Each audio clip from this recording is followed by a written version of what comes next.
So, the other day I was talking to Father Tom Rafferty. He's a parish priest at St. Anthony of Padua up in the Woodlands, and he said something that was really interesting.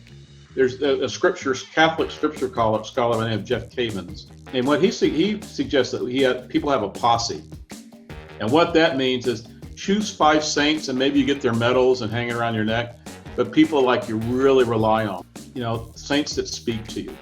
And I thought this was a great idea. I'd been talking to people and asking them what saints they look to as examples to live their lives in the COVID-19 pandemic, but I thought this would be a better long-term project. And so I asked him for his picks. And of course, I always think of St. John Vianney, which is the patron saint of parish priests. And if I recall, the patron saint of infectious diseases is St. Roch, R-O-C-H. And he's known for having, when he had a severe skin infection that a dog came and licked the sores and he got healed. But I think St. Roch would be a pretty good one right now. So that got me thinking, who would I pick? And who would other people pick? So I asked. Pier Giorgio Frassati, because he was such an incredible man who loved the gift of life itself. So for sure, Dorothy Day, especially right now. St. Moses the Black. I've been kind of leaning on St. George a little bit. Well, St. George, we usually imagine him as the guy slaying the dragon, right? And now, was there really a dragon back in the early centuries? In a way, we're facing our own dragon right now.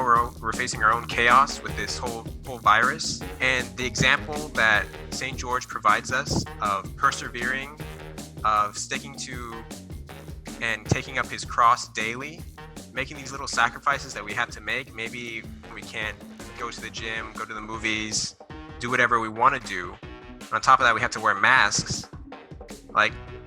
Maybe those little sacrifices are always leading us to a resurrection, to a point of hope, to a point of where everything is going to be okay.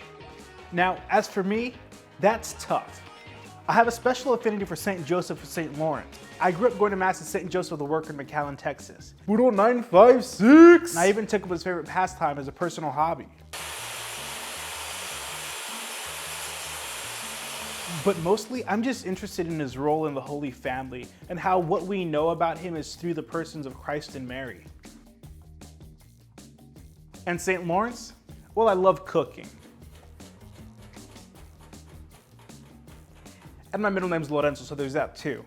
And we all know his famous last words when he was being roasted alive. I'm done on this side, turn me over. But do we know that he was the head deacon of Rome and in charge of the treasury? And when he was asked by the Roman prefect to hand over all of the treasures of the church, he gave them away to the poor and presented the prefect with the poor and infirm of the church, saying, "These are our jewels." Wow. So now I want to challenge you to think about your 5. You don't need to find your whole posse right now, but start thinking about what saints you'd like to be part of your posse. Whose lives do you want to delve into? Who do you want to invite to intercede on your behalf? Who do you want to journey with as you work towards heaven? Share those names in the comments below. I'm really interested in seeing who you're picking and why. And special thanks to Father Tom and Deacon Eduardo for taking the time to talk to me.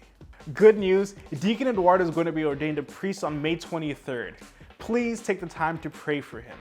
And finally, shameless plug here. We have a great podcast episode with Campus Ministry about Deacon Eduardo's discernment process. Listen to it if you have a chance. The links are in the description down below.